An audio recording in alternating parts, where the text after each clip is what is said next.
ఏదో మనం జీవిస్తున్నాము, గొప్ప చదువుతున్నాము, గొప్ప విద్యావంతులం అయిపోతాం అని మీరు భ్రమిస్తున్నారే కానీ ఇది విద్య కానే కాదు, అవిద్య. You are deluded by the feeling that you will be the recipients of very high knowledge. సత్సంగం అనేది లేకుండినా, సత్ప్రమాణములే లేకుండినా ఇది ఎట్లా విద్య అవుతుంది? Without the good company, without good conduct, how could that be good company? Good 300 విద్యలు చదివాడు రావణుడు. Ravana was highly educated in all forms of knowledge. అట్టి విద్యలే రాములు కూడాను చదివాడు.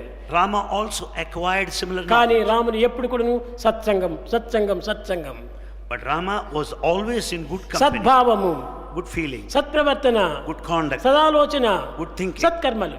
and good deeds. కానీ ఇన్ని చదువులు చదివినటువంటి రావణుడికి ఏమిటి చేస్తుండేడు?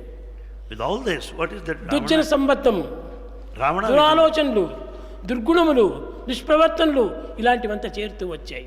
Ravana was always in bad company. He was always doing misdeeds, wicked thoughts, and bad feelings.